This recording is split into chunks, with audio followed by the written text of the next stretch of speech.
नमस्कार दोस्तों, स्वागत है आपका हमारे YouTube चैनल में। मैं विश्वजीत सिंह और आज हम जिस टॉपिक पर बात करने जा रहे हैं वो टॉपिक वो जो आप आजकल आम खबरों में, अखबारों में देख रहे होंगे आप सुर्खियों में। वो है डेल्टा प्लस वेरिएंट। एक ऐसा वेरिएंट जिसने दोबारा से कोविड की थर्ड वेव आने का कंसर्न जो है लोगों के मन में डाल दिया है। देखिए, सेकेंड वेव बहुत ही लीथल रही हम लोगों के लिए, बहुत सारी जानें हमने गंवाई हैं।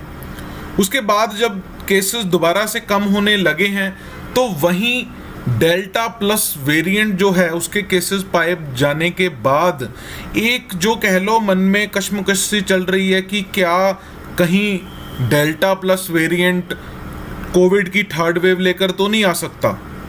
तो ये वेरिएंट क्या है, आपने खासकर वेरिएंट के मामले में आपने सुना होगा, एक पहले अल्फा वेरिएंट आया था, फिर बीटा वेरिएंट आया था, फिर गामा वेरिएंट आया था और अब ये डेल्टा वेरिएंट देखना पड़ रहा है। और डेल्टा के भी आगे हमें डेल्टा प्लस वेरिएंट देखना पड़ रहा है। तो इस वीडियो में हम ये डिस्कस करने की कोशिश करेंगे कि आखिर ये डेल्टा प्लस वेरिएंट कितना खतरनाक है और हम इसको टैकल करने के लिए क्या क्या स्ट्रेटजी अपना सकते हैं और भारत में इसका भी करंट स्टेटस क्या है। तो दोस्तों, आप हमारे चैनल एप्रिकस एकेडमी को यूट्यूब पर ज़रूर फॉलो करें, लाइक शेयर सब्सक्राइब करें। जो लोग पहली बार आ रहे हैं वो हमारी वीडियोस को ज़रूर लाइक करें और आप हमें फेसबुक पर, टेलीग्राम पर भी फॉलो कर सकते हैं। दोस्तों भारत में साइंटिस्ट ने बहुत ही क्लोज उसको देख रहे हैं कि डेल्टा प्लस वेरिएंट के कितने केसेस आए हैं। देखिए, डेल्टा प्लस क्या है, म्यूटेटेड वर्जन है, म्यूटेशन हो गई है डेल्टा वेरिएंट में। जो हमारा कोरोना वायरस है जिसको हम ऑफिशियली SARS-CoV-2 कोरोना वायरस कहते हैं, उसमें म्यूटेशन हो गई है उसके डेल्टा वेरिएंट में। तो इस डेल्टा वेरिएंट म्यूटेटेड वर्जन को हम डेल्टा प्लस बोल रहे हैं। और खास करके डेल्टा प्लस की किस चीज़ पर नज़र रखी जा रही है, ट्रांसमिसिबिलिटी। ट्रांसमिसिबिलिटी का मतलब है कि कितना ये फैल सकता है, कितनी जल्दी फैल सकता है। क्योंकि आपने देखा डेल्टा वेरिएंट कंसर्न यही था और डेल्टा वेरिएंट एक कह लो लार्जली रिस्पॉन्सिबल था भारत में सेकेंड वेव के लिए। और इसकी सबसे बड़ी दिक्कत यही थी कि ये बहुत तेज़ी से आगे फैलता था। काफ़ी सारे टेस्ट किए जा रहे हैं, लैब्स मॉनिटर कर रही हैं, वैक्सीन इफेक्टिवनेस देखी जा रही है इसके अगेंस्ट। और एक्सपर्ट्स का मानना है कि अभी तक तो डेल्टा प्लस वेरिएंट है वो डेल्टा से ज़्यादा इन्फेक्शियस होने नहीं लगा है। देखिए, जो डेल्टा वेरिएंट था जिसकी मैं अभी बात कर रहा था, डेल्टा वेरिएंट लार्जली रिस्पॉन्सिबल रहा है भारत में सेकेंड वेव लाने के लिए। भारत में सेकेंड वेव डेल्टा वेरिएंट के कारण ही आई थी और ये पहला ऐसा वेरिएंट था जिसको इंडिया में आइडेंटिफाई किया गया था। देखिए, अब ये जो वायरस है ये आगे म्यूटेट हो गया है into two variants, AY.1 and AY.2। ठीक है, पहले ही ये जो वेरिएंट था इसकी जो ऑफिशियली थी B.1.617.2 था। अब इसकी लीनेज आगे दो वेरिएंट में हो गई है। इन सब लीनेजेस को है ना, ये AY.1 और AY.2 इनको कहते हैं डेल्टा प्लस और डेल्टा वेरिएंट। ठीक है, डेल्टा प्लस वेरिएंट। और म्यूटेशन, देखिए म्यूटेशन क्या होता है कि वायरस अपनी जो है स्ट्रक्चरल, अपने में थोड़े से स्ट्रक्चरल चेंजेस लाता है टू एस्केप द इम्यूनिटी और एंटीबॉडीज और वैक्सीन एनीथिंग, है ना। देखिए, जितना हम लोग लड़ रहे हैं कोविड के खिलाफ, कोविड से लड़ रहे हैं, इतनी वैक्सीन आ रही हैं, उतना वायरस भी तो लड़ेगा ना। देखिए, नेचर का ये सिस्टम है कि हर जो जीव है, हर कोई माइक्रो ऑर्गेनिज्म भी है, उसने खुद के सर्वाइव होने के पूरे कोशिश करनी है। तो उसी में कोरोना वायरस जो है वो बहुत ही शातिर किस्म का वायरस है। तो ये भी खुद को बचाने के लिए, खुद की होंद को बचाने के लिए बेसिकली खुद को म्यूटेट कर रहा है ताकि बॉडी के इम्यूनिटी सिस्टम को ये धोखा दे सके। ठीक है, और अभी बेसिकली डॉक्टर सुरजीत सिंह हैं जो चीफ हैं NCDC के, उनका कहना है कि अभी अंडरस्टैंड करने की ज़रूरत है कि ये जो B.1.617 लीनिएज है SARS-CoV-2 की, ये किस तरह से एवोल्यूशन इसकी होगी, वो अभी धीरे धीरे पता लगेगा।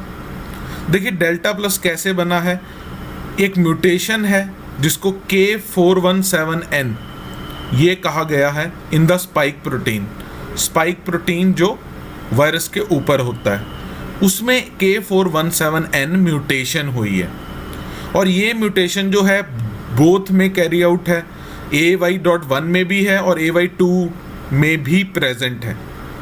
और एक और खासियत है कि ये बीटा वेरिएंट में भी देखी गई थी, B.1.351। और बीटा वेरिएंट क्या है, जो पहली बार साउथ अफ्रीका में पाया गया था और जिसको WHO ने वेरिएंट ऑफ कंसर्न क्लासीफाई भी किया है। तो ये K417N जो म्यूटेशन है ये बीटा में भी थी और डेल्टा में भी है हुई, जिसके कारण दो लिनेजेस आई, AY.1, AY.2, जिनको डेल्टा प्लस वेरिएंट कहा जाता है। देखिए, साइंटिस्ट का कहना था कि शुरुआती दौर में कुछ सीक्वेंस थे डेल्टा के जिनमें K417N म्यूटेशन पाई गई थी। कैसे पता लगा था? GISAID। क्या है GISAID? Global initiative on sharing all influenza data. Global initiative था कि सभी जो देश हैं वो अपना जो डाटा है वो शेयर करेंगे। तो यहाँ से बेसिकली जब अर्लीस्ट सीक्वेंसेस देखे गए तो उनमें K417N म्यूटेशन मौजूद थी, और अर्लीस्ट सीक्वेंसेस ये यूरोप से आए थे जब रूटीनली स्कैनिंग चल रही थी डेल्टा में वेरिएशन की, तो पहले वहाँ पे पाए गए थे। पब्लिक हेल्थ इंग्लैंड ने जून के पहले हफ्ते में एक रिपोर्ट दी थी जिसमें मेंशन किया था कि 63 जीनोम्स उन्होंने ढूंढे हैं GISAID पे जिन पर K417N म्यूटेशन है।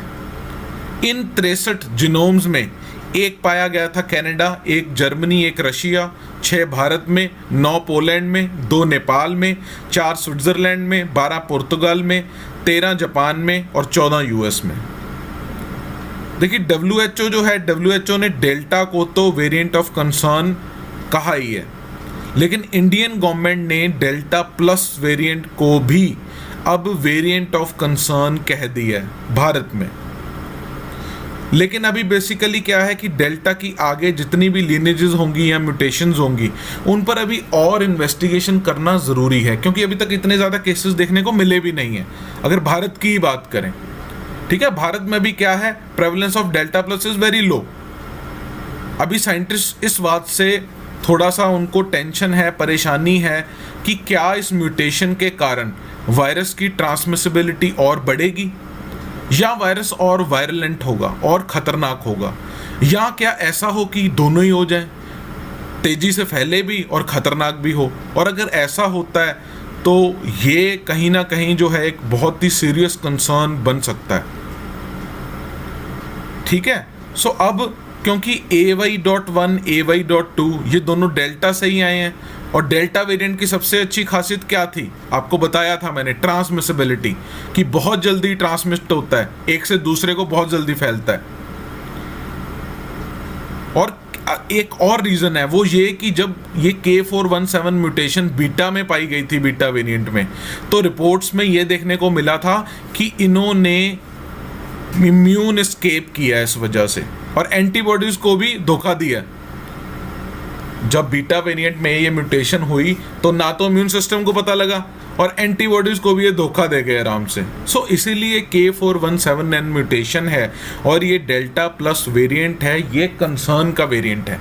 अभी देखिए, स्टडीज़ चल रही हैं, डाटा इकट्ठा हो रहा है ऑल ओवर द इंडिया भी, ऑल ओवर द वर्ल्ड भी, जीनोमिक डाटा इकट्ठा किया जा रहा है, लैब स्टडीज़ चल रही हैं।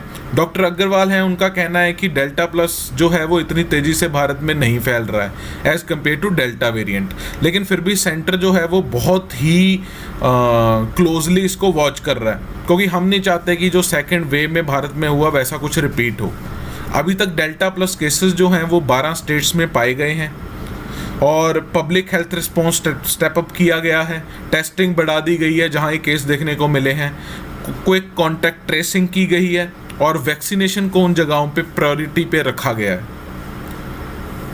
इंसाकॉग एक कंसोर्टियम है 28 लैब्स का, जो हेल्थ मिनिस्ट्री ऑफ इंडिया के द्वारा स्थापित किया गया था ताकि इस वायरस की जीनोम सीक्वेंसिंग की जा सके। उसमें तकरीबन 45,000 सैंपल्स मिले 12 स्टेट्स में से, जिनमें से 48 जो हैं वो फाउंड हुए विद म्यूटेटेड वेरिएंट। ये जो डेल्टा प्लस की हम बात कर रहे हैं, 25 जून को जब ब्रीफिंग हुई थी उसमें बताया गया 48 में डेल्टा प्लस म्यूटेटेड वेरिएंट था। अभी तक देखिए भारत का स्टेटस देखें वैक्सीनेशन का, तो आज ही की न्यूज़ है कि हमने अमेरिका को भी पार कर लिया, इतने लोगों को वैक्सीन दे दी है, 30 करोड़ से ज़्यादा लोगों को वैक्सीन दे चुके हैं। अभी तक भारत एक डोज दे चुका है to at least 19% of the population, और दोनों डोजेस 4% ऑफ द पॉपुलेशन को मिल चुके हैं। लेकिन अभी भी ये बहुत कम है, हमें इसको और फास्ट करना होगा। हालांकि रेट ऑफ वैक्सीनेशन जो है वो पिछले हफ्ते से दुगना भी हुआ है। पहले 3 मिलियन डोजेस पर डे था, अब ये 6 मिलियन डोजेस, 60 लाख डोजेस हर रोज़ दी जा रही हैं। एक्सपर्ट्स का ये भी मानना है कि अगर एक भी कोविशील्ड की डोज मिल जाती है तो इससे 70% जो है इफ़ेक्टिव होगी ये in protecting from severe disease and hospitalisation. तो यहाँ पर जो प्रायोरिटी रखी गई है वो है कि कम से कम सभी भारतवासियों को, सारी पॉपुलेशन को कम से कम फटाफट एक जो डोज है वो तो लगा दी जाए, ताकि जो है डेल्टा वेरिएंट के खिलाफ हम लड़ सकें। लेकिन डेल्टा प्लस की अगर बात करें तो अभी तक ट्रेंड्स अनक्लियर है, क्योंकि इसके केसेस भी बहुत कम देखने को मिले हैं। अभी तक जो जितनी भी वैक्सीन हैं वो सभी वेरिएंट्स के साथ अच्छे से लड़ रही हैं और प्रिवेंट कर रही हैं सीवियर डिजीज़ एंड डेथ। लेकिन अभी और डाटा चाहिए इफेक्टिवनेस स्टडीज़ ढूंढने के लिए, ताकि इस डेल्टा प्लस वेरिएंट की इफेक्टिवनेस देख सकें कि क्या जो इन ये वैक्सीन हैं डेल्टा प्लस वेरिएंट को रोक पा रही हैं कि नहीं। क्योंकि अभी तक देखिए, जैसा मैंने आपको कहा कि there are very few cases globally. So अभी तक जो है क्लोज वॉच रखी गई है कि देखें हम ये किस तरह से, किस तेज़ी से बढ़ रहा है। और इसको रोकने के लिए देखिए जो मेन चीज़ें हैं जिनको सरकार लोग दोबारा दोहरा रहे हैं, मैं ये बात इसलिए कर रहा हूँ क्योंकि अभी जब अनलॉकिंग हो रही है धीरे धीरे, तो ये देखने को मिल रहा है कि लोग कोविड एप्रोप्रिएट बिहेवियर को फॉलो नहीं कर रहे हैं। और अगर हम इसको हम अच्छे से फॉलो नहीं करेंगे तो कल को ये हमारे लिए बहुत खतरनाक हो सकता है। देखिए वही डबल मास्किंग, वैक्सीनेशन लगवाना, zero tolerance to non adherence of covid appropriate behaviour, ये सबसे ज़्यादा इंपॉर्टेंट है। We can not afford to be casual now. अभी हम कैजुअल नहीं हो सकते हैं। ऐसा नहीं है मास्क उतरा है नाक से नीचे है ना। तो इनकी जो 3-4 चीज़ें हैं, इनको बहुत ही ज़्यादा सख्ती से, social distancing, masking, hand sanitisation, इनको बहुत सख्ती से लागू करने की ज़रूरत है। और वे फॉरवर्ड यही है कि एक क्लोज वॉच रखी जाए अभी पोटेंशियली कहाँ ये प्रेजेंट है वेरिएंट, और एप्रोप्रिएट जो है पब्लिक हेल्थ रिस्पॉन्स दिया जाए जब भी हमें देखने को मिलता है। देखिए इस सवाल का जवाब तो किसी के पास नहीं है कि क्या थर्ड वेव भारत में आएगी कि नहीं आएगी, लेकिन इतना ज़रूर है कि थर्ड वेव भारत में इस बात पर डिपेंड करेगी कि हम कोविड एप्रोप्रिएट बिहेवियर किस तरह से फॉलो कर रहे हैं। और जैसे ही अनलॉकिंग होगी, हम सिंगल डोज वैक्सीन कवरेज को कितना बढ़ा रहे हैं या बढ़ा सकेंगे, ठीक है, तभी बेसिकली जो है हम इस थर्ड वेव को रोक पाएंगे। और इसको रोकने की ज़रूरत भी है, क्योंकि हमने देखा है सेकंड वेव बहुत ही ज़्यादा लीथल रही, बहुत ही लोगों की जानें गई हैं, प्रीशियस लाइव्स को हम दोबारा से नहीं खो सकते। सो हमें कोविड एप्रोप्रिएट बिहेवियर को प्रॉपरली फॉलो करना चाहिए। और दूसरा, डेल्टा प्लस वेरिएंट पर अब सरकार भी बहुत ध्यान से नज़र रखी हुई है, साइंटिस्ट ने भी ग्लोबली लेवल पर, ताकि इन चीज़ों को देखा जा सके। तो जैसा मैंने कहा था कि कोरोना वायरस क्योंकि एक शातिर वायरस है, खुद को म्यूटेट कर रहा है।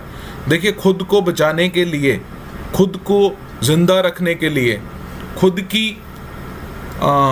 खुद को सेव करने के लिए ये खुद को म्यूटेट कर रहा है, भागने की कोशिश कर रहा है फ्रॉम ह्यूमन इम्यूनिटी और वैक्सीनेशन। सो इसको प्रॉपरली रोकने के लिए जो सबसे पहला स्टेप है, वैक्सीनेशन हमें और तेज़ी से बढ़ानी होगी और तेज़ करनी होगी, ताकि हम तकरीबन more than 50% of the population, more than 2/3, 50 भी नहीं, 2/3 ऑफ द पॉपुलेशन को हम वैक्सीनेट कर सकें, ताकि हम हर्ड इम्यूनिटी अचीव कर सकें। और थर्ड वेव जैसे अगर हालात उत्पन्न होते हैं तो उसमें इतनी ज़्यादा कैजुअलिटी जो हुई हैं उनसे बच सकें। सो दोस्तों, ये था आज का टॉपिक। उम्मीद करता हूँ कि आपको टॉपिक समझ में आया होगा। कोई सवाल है कोई क्वेश्चन है या आप कुछ पूछना चाहते हैं, कमेंट करना चाहते हैं, तो कमेंट सेक्शन में कमेंट ज़रूर दीजिएगा।